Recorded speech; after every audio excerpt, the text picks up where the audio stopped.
on Earth that have what I call portal power. Some of the ancient people wrote about it, where they had like certain mountains that they would go to, and people could disappear. Certain doorways, that could be opened up. These kind of things. And a person themselves, depending on their health and things like that, your body carries a certain amount of energy to it. So if you're, what I say, tip-top shape athlete kind of person, you're at a 100% pure energy, where people with breathing problems, different things like that, have a lower energy level to them, and so on and so forth. And depending, of course, on the area that you're at the time that this happens, between your energy and this earth energy is how the portal would open. And you wouldn't even know what happened. It happens, You step through, and either you come back or you don't, Or, like with spontaneous combustion, you get torn to shreds, so to speak, because it collapsed in on you, those kind of things. Depending on which 6 of the portals or the wormholes, that you're using. I think a lot of portholes, how my feeling is, how they come and they go because of the Earth's magnetic field shifting. A lot of different things could, sun flares, all this stuff could energize portals. Portals Absolutely. Could be in the same area, but they might fluctuate, within whatever in the area too. That's like a lot of people going out, camping or out hunting. All of a sudden they don't come back, or people just walking in the city. All of a sudden they're gone. They maybe went into a portal where they maybe went back or forward in time. I know you don't believe that we can go back in time, if I remember right, but right. Well, okay. And the reason why I say that, Gary, is mathematically, it says that you can, okay? But the scientific community is tore apart on this subject. It really is. They fight like tooth and nail over it. But if you, let's say, build a machine to do time travel in, okay? This is what they're basing this on. And let's say like today is Friday, and you build a machine today, and you use it tomorrow, okay? And maybe you don't use it for, let's say, another month, okay? A month from now, you want to go backwards in time. So you climb into your machine and you go backwards. Well, the only furthest you can go backwards is to the date you built the machine. You see what they're saying here? And this is the problem that they have with that. Mathematically, you're supposed to be able to. But in reality, according to, other scientists, it won't happen because you only built the machine on this particular day, So that's what they're trying to say. But there is a theory that if you do jump ahead in space, you're on a circular platform, so to speak. And when you make your full swing and you come back 360 degrees, you've heard about coming back and you see yourself, okay? Basically, you are moving forward, but in back of your initial timeline, if you understand how that works. I do. Yeah. So that's another thing, that they talk about. It's a wow. You get into it, I tell you, it's a mess to go through. There's a lot to it. There really is. I think too, our science is still at a learning stage. I think we're basically don't even understand, every day they're finding another solar system, another galaxy, another star. They're finding another black hole or a cluster of miniature black holes that, 2 years ago they said, no, it's no way they could exist. I feel too that, going to a fast speed, you go forward in time. But then I got a funny feeling there's more to it than that. I think time is non-existent. Time is only what we make it. Because early man, you had the nighttime, you had the daytime. So that's how time started. It started with the sand clocks. Or before that, it went by the shadow, by the shadows. Well, it's roughly this time, okay? But time is really non-existent. So, well, here's the thing. I found a flaw in Einstein's theory, believe it or not. There's a couple of them, seriously. Yeah, well, people think I'm crazy, but let me explain this. As we know, the galaxies and everything out there, everything's expanding, right? It expands at a rate of 7 kilometers a second every day. Every second, 7 kilometers. The galaxies and the universe has expanded that much. At least that's what they're saying, okay?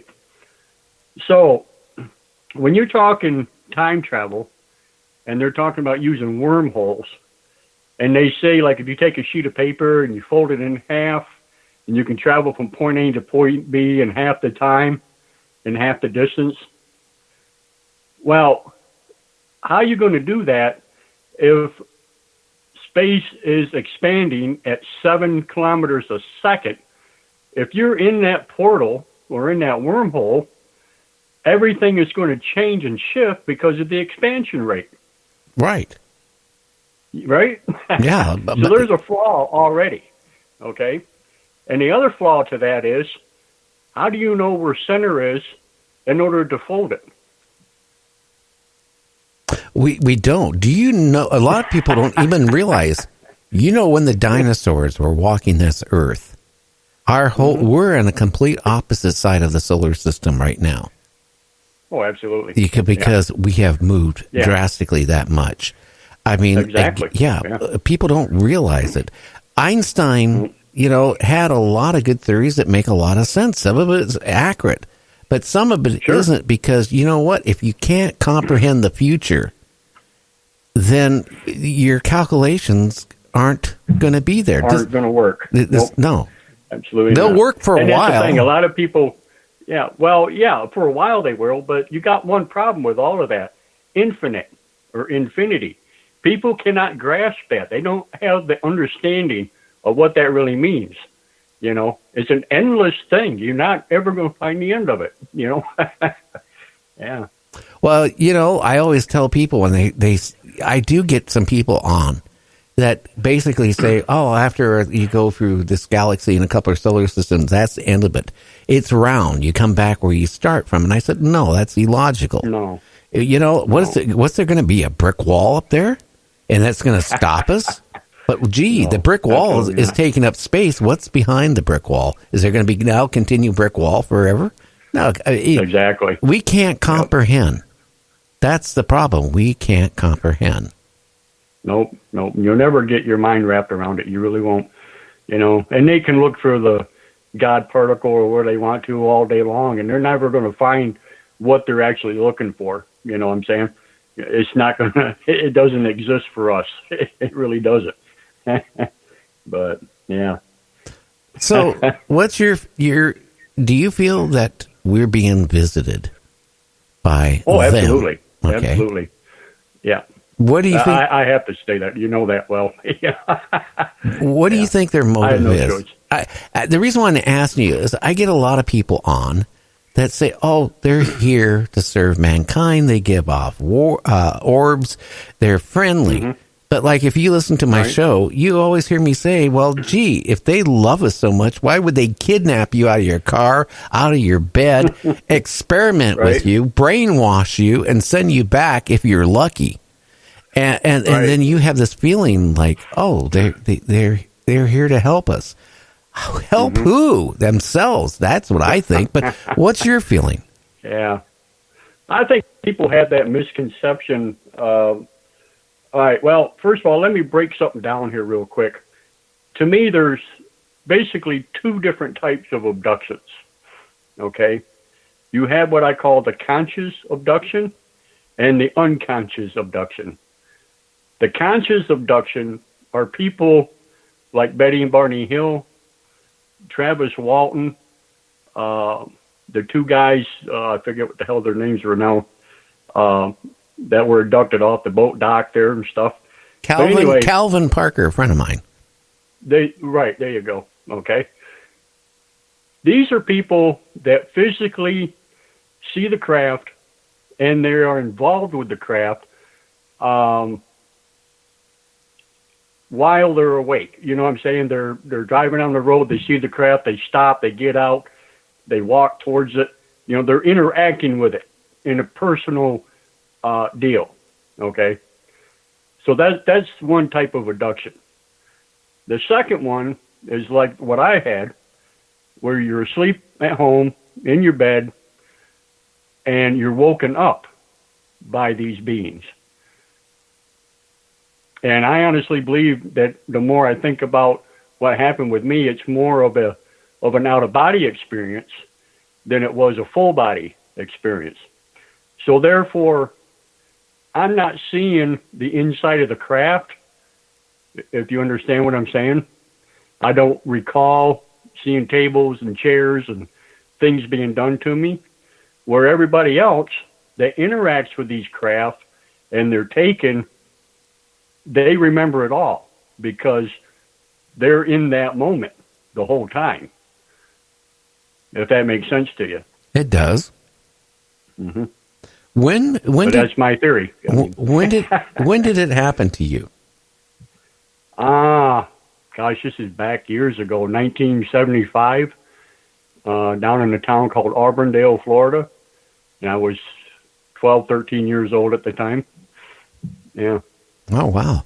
Hey, Clarence, we're going to take a break. So if you want to get a cup of java or a cup of tea or something, we'll be back in 3 minutes. You're listening to Night Dreams Talk Radio After Dark.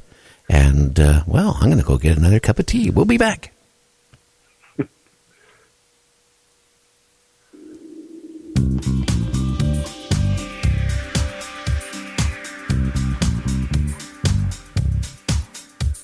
You thirst for some significance of the both dimensional kind. You enter a realm of spirit, of sight and sound and mind. Your radio is a cosmic doorway and your psyche begins to spark.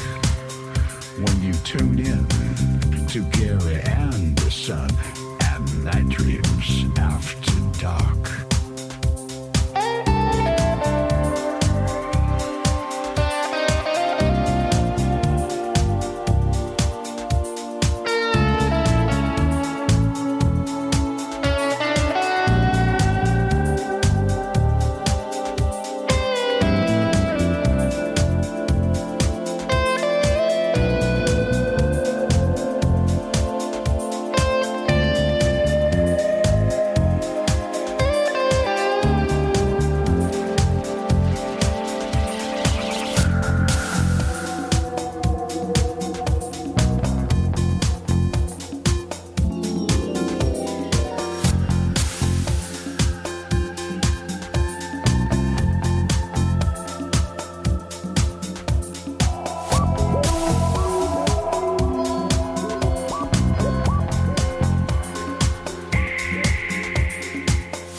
Night Dreams Talk.